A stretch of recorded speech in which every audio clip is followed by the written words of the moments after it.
people of color need to be able to tell their own stories because they're the ones that can tell it the most honestly. I just don't understand why you do this to me. I'm not doing this to you. I'm doing it for you.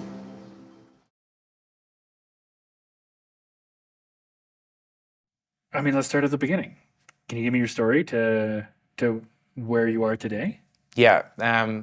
So I'm based in Dublin, Ireland, but I've always been fascinated in psychology. So I went to university, did psychology, and I was looking for what else I could get involved in that could combine sort of the psychology and my love of news. So I actually got into PR. So I spent years in the PR industry. And essentially that job is picking up the phone, talking to a really busy, pissed off journalist and trying to get them to care about your story. And so I was fascinated about how do you get somebody to care in like a split second. And them then to take your story and give it to their audience. So that was where I sort of honed this storytelling muscle. But PR is limited. It's constrained. It's constrained by the journalist you can influence, the publication they write for, or the type of media that they service. And so that was when I started to explore, what this idea, the story kind of infuses into the entire organization. So there must be more opportunities to be a storyteller beyond just the media relations job. So that was where I started sort of opening up new opportunities within my organization. It's funny because I was on the other side of those phone calls. I was a journalist for 7 years, and it's really interesting because you can tell the difference between someone who really cares about the thing that they're bringing to you versus like, here's a press release about a topic. How did you, what were the types of things you were pitching, and how did you start to find you structured those to make people care more? So I pitched everything. From data centers to scientific exhibitions to Playmobil toys. So, you had to forge your interest in any subject matter. That's the beauty of PR in many ways, that you have to really become interested in lots of different topic areas.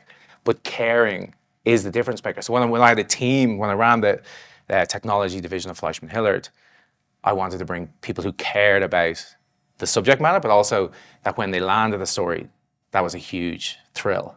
That's, there are PR people who don't care about the wins. They just care about getting the job done. And so it was that enthusiasm for the subject matter and like devouring everything that you could about that area was a difference maker. But then the press release is both a blessing, because what it does, it organizes your thought process. Like a good press release is what, when, where, why. Yeah. And the why being really, really important. So asking that question, why? Like, why does this matter? At least 5 times to get to the core of the issue. But the press release is also a crutch.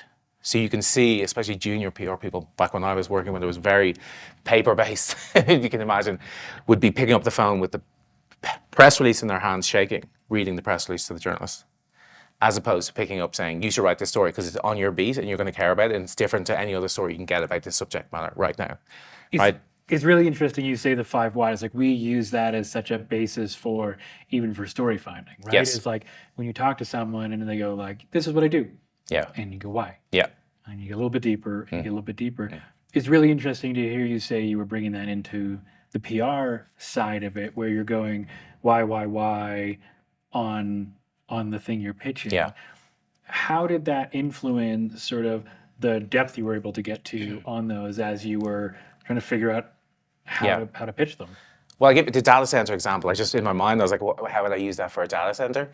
So you might be pitching for a cooling system for a data center, right? Which sounds like the most boring thing in the world. Boring thing in the world. But if the entire economy of your country is based on having enough data centers to allow the US multinationals to hire local staff to buoy the economy, that cooling system is fundamentally important to the Irish economy, right? So the whys gets you to that component, and that's the key to pitching a great story, which is, why does it matter and why is it fundamentally changing something? And change is the key to story, right?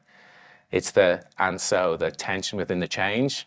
That's where you start becoming really good at pitching. And that's when you can start trying to explore more areas for that change, what these pivotal moments, like even if you think about what's happening out in the World Economic Forum, like why is the media covering that? Because it's all about what's the changes to come, what are the pivotal moments that's happening right now. So that's the core of it, yeah. And so when did you transition PR forward into a more story forward work? Yeah, so I can't believe it, but I'm nearly 11 years at Indeed. So my first 4 years were building out a PR function for Indeed outside of the US. And I built a really solid team that were great media relations people, but also just good corporate communications people and great people. And the CMO at the time, Paul Darcy, who's now CMO of Miro, offered me the opportunity to bring a storytelling, really to explore long form format for the organization.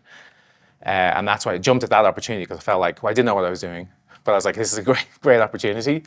And the first thing we did was a series called Jobs Change Us, which was a series of job seeker stories, real job seekers that we found who had gotten a job in Indeed and had somehow transformed their lives in a meaningful way. But those stories that we found were just these incredible like stories of an Iranian woman who had fled to the US, who was now teaching yoga online so Iranian women could access it.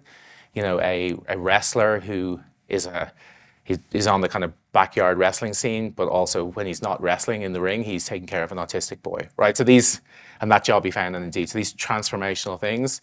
So that was the start of the bringing storytelling within to the organization, but it was also the start of my real storytelling journey. So like I thought I could do story from PR, and then I started saying, well, like, what is story? And realizing I knew nothing, and I had to know a lot more about real story. And so what was that education for you? Like for you today, what is a story? Well, the story is, well, first of all, what was the journey was just fierce consumption of research, whether it's screenplay, writing, research, evolutionary biology, psychology, neuroscience, like the wealth of information around this idea of what is story is just innumerous. And so it was just a constant re-education of everything I knew. And so, starting off with, do you know John York? Into this book, Into the Woods, and then Will Storr, The Science of Storytelling, and then bringing in sort of Lisa Feldman Barrett and her work on neuroscience and the brain, or screenwriting, like George Saunders, short story research. So it was just opening myself up to that entire world. And that was sort of the beginning of like, okay, well, this is an area where you could spend your whole life researching, and then bringing it down to fundamental components, which is what we talked about is 3 acts, beginning, middle, and end, between each act, inciting incident, and then how do we get tension? How do we layer tension into that? How do we layer change over time? There's a great YouTube clip of Kurt Vonnegut at NYU. You've seen this, The Shape of Stories, which is a beginning and an end, and this movement between good fortune and ill fortune, like really taking the breadth of research out there and then translating it down to these fundamental components of story and just applying that rigorously. And that's not easy to do. I mean, within organizations, I'm constantly caught in this attempt to gather as many data points and as much information and then put it into a PowerPoint, and that being a story. And then you're coming in and saying, well, hang on a second, nobody's going to read any of this. How do we get it down to these core components? And so when it comes, you did all that story education, you work inside of a large organization that has its goals and its mission. How have you laid the foundation for how Indeed tells stories, knowing that conflict and tension are critical pieces to that, but are also a point of trepidation for a lot of brands, because they go, we don't want it to be like too conflicty. Right. Yeah, the constant conflict is the fear of conflict. Exactly, right? The organizational conflict is... Well, so the work I do now is firmly placed on helping job seekers facing barriers get jobs. And so what I take that, my interpretation of that is we have to bring as many perspectives for people who are generally not listening to those communities, and then being able to allow them to tell their stories through our mediums. And that's really where the Rising Voices project for Indeed came out of, which was in the wake of the Black Lives Matter movement and George Floyd and Breonna Taylor, it's clear that we are standing in the way of true understanding of what's needed. Those communities are needed. And so by starting up this fund, agreeing that we're going to give BIPOC creators the opportunity to tell their story, funding their shorts with $100,000, which is a healthy budget for any short, and then getting out of the way. But by saying this is a listening exercise, like if we truly care about marginalized communities and their stories, we can't get in there and then mess with the stories they want to tell. And so we had to say, okay, we're going to fund these films. We're going to choose the scripts that we think are meaningful with our Black Inclusion Resource Group and Hillman Grad, who we work with, who are producers.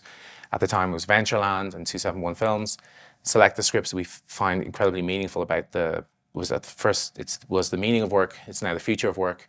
And then getting out of the way of the production of those films. So our CEO, the first time he sees the films is at Tribeca at the premiere, right? But that has allowed us to have this breadth of storytelling that you wouldn't necessarily see on behalf of any other brand.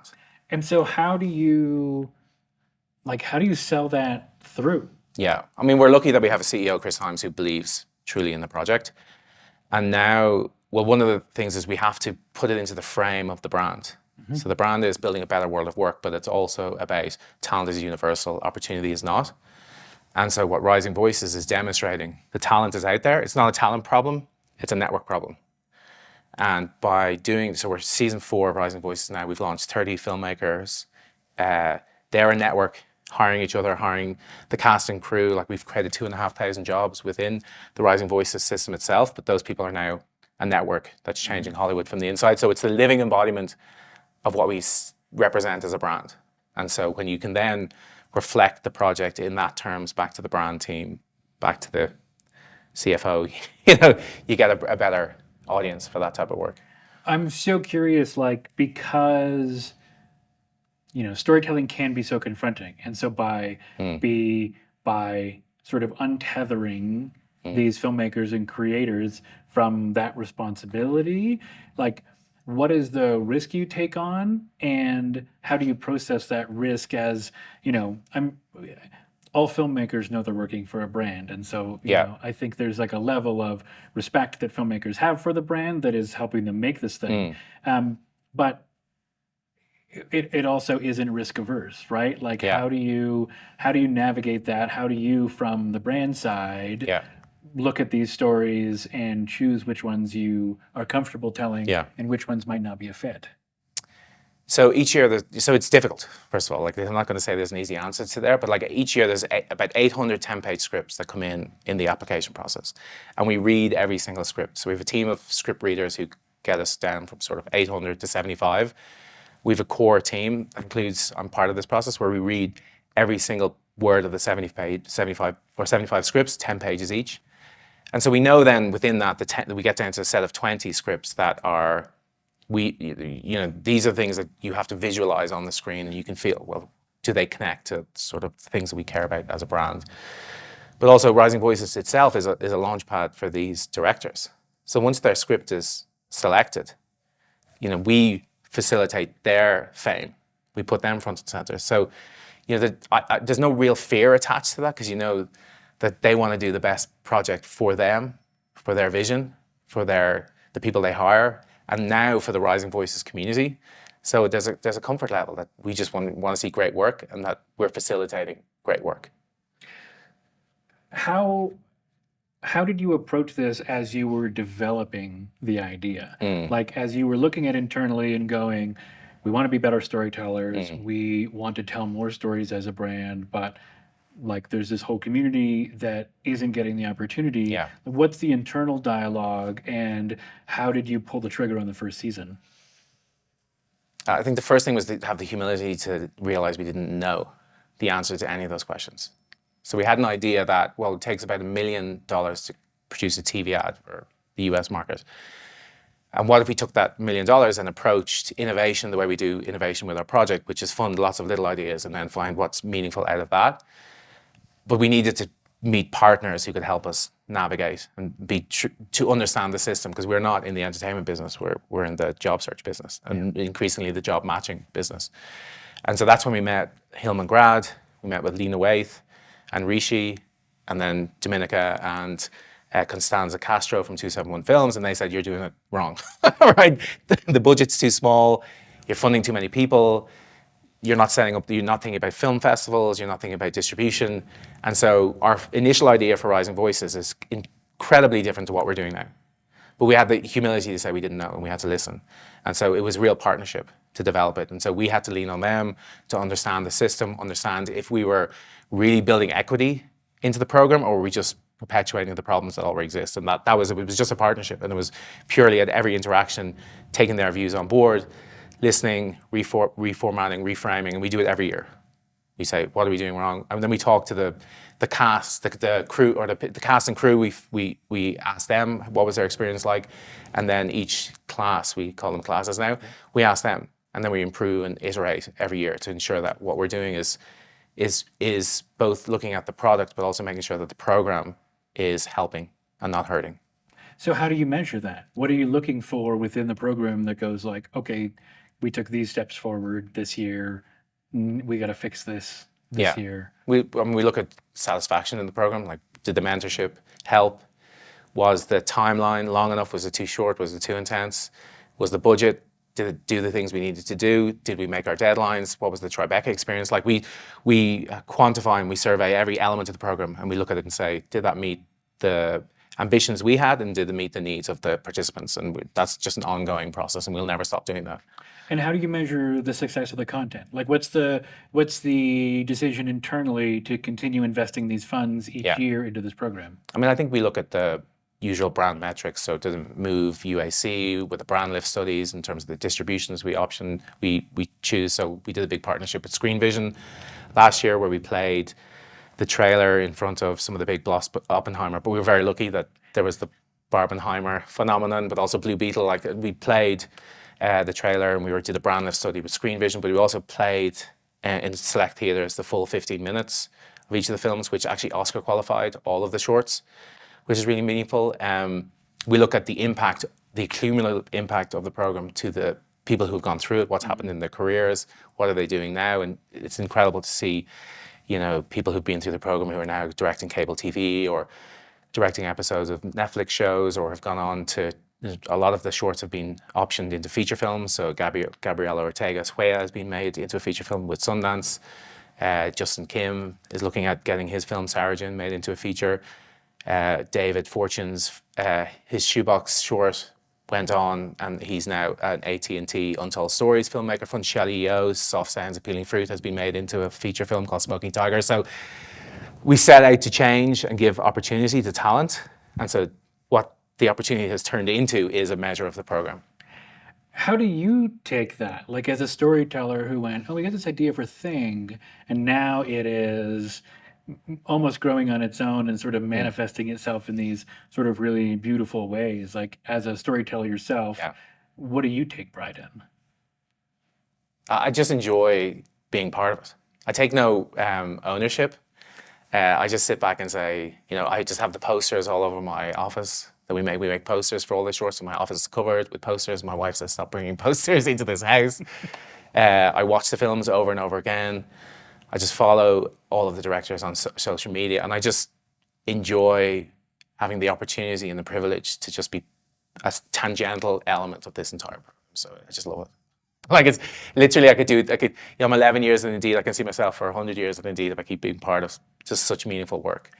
When you look at the future, both of your career and of Indeed, like what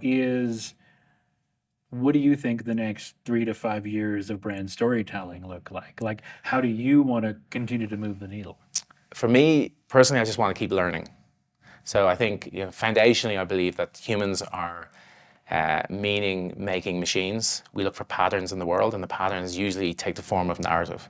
And so as we have more advanced sort of brain scanning techniques, and we advance in neurobiology and neuroscience, it'll certainly the holy grail of what we're looking at as storytellers to say, actually, this does work, will come into being. And for me, I'm just on an ongoing journey of just discovery in that realm. And so I just want to be able to bring those principles to help other people within the organization. And right now, I'm really focused on helping our social impact teams and our ESG teams be successful in helping more people with barriers get jobs. And I think storytelling can advocate for and educate on behalf of those communities. And so bringing those principles, bringing those opportunities, and then making great work that really shifts the way people think about other people, breaking down the us versus them dichotomy and making it a more sort of close-knit group of people who are helping each other. I think story gets us there in a way that nothing else can. And so I believe like we are at the vanguard of what will emerge as being the thing that changes society for the better. What do you want to see in the brand space? How do you want to see other brands creating their sort of voice and perspective through story? I mean, I think it's hard. We're addicted to performance marketing. We're addicted to, and because business is addicted to short-term metrics. And so, the marketing world is obsessed with attention, and attention is important. You can't sort of consume anything unless you're attending to it.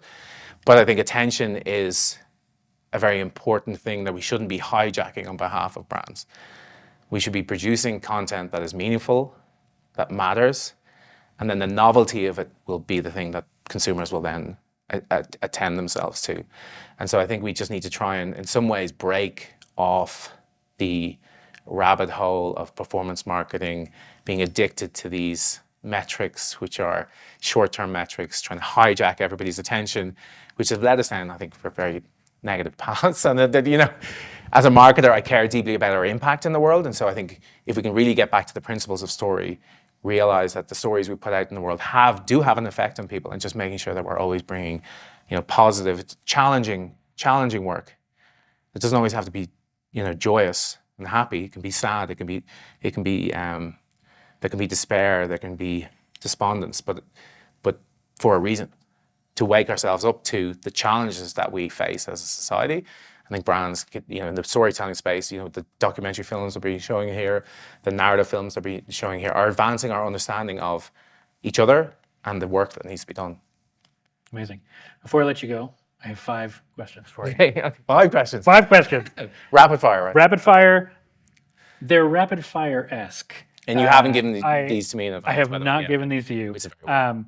I have learned they're not as rapid as I thought they might be. They're a little more thoughtful, so they're great. Okay, so first is, what is a story that had a big impact on your life and why? Oh. I told you, they flipped on me. The one story. What is a story? Like, what's a story that you saw, consumed, were a part of that was really transformative for you as a storyteller? And it could be anything. Could be. Yeah, I mean, I think the story of story is the thing that, like, we think we know what story is. And when I first was introduced to John York, and he says, "Oh, story is this technology," that was what changed everything for me. Which is that it has these components, it has a structure. The structure then reflects the way we consume information in our brains, and suddenly that's changed everything. That was the fundamental moment, and that was about 7 years ago. I remember where I was when I opened the book, and I said, "Oh, gee, you don't know anything." That was the moment. I love it. What is one film you think everyone should watch? Oh, these I told you. Yeah. The one film that everybody should watch. What's one film that you think everyone should watch? Doesn't have to be your favorite film. Yeah. It's like, what's a film that you think more people need to see or be aware of? Oh, I don't know, what Blackfish comes into my mind. Mm-hmm. And the reason being, and I'm reading a book at the moment actually called An Immense World by Ed Yong, which is all about the way animals sense the world. And I think looking at the way the communities of killer whales sort of react to our entanglement with them, I think it shows that we had just one perspective on reality. Our headset that we put on as human beings is not the whole entirety of what's going on out in the world. And so Blackfish, just looking at that, will again challenge the way you interpret us as a dominant species, which I don't believe at all. I love it. What is something you never leave home without? My AirPods. I know that's terrible. No. Yeah, you can think of everyone's like, besides my phone? Yeah, no, my AirPods, because I can listen to podcasts on my watch, but I'm always consuming something, which is what my wife gives out to me. She's like, "That yellow thing, that white thing is in your ear again. Get it out." Yeah. I love it. What's an important place for you to find inspiration? Nature. Amazing. And what do you think is the most important skill for storytellers to develop? Listening. I love it. Thanks so much for your time. My pleasure.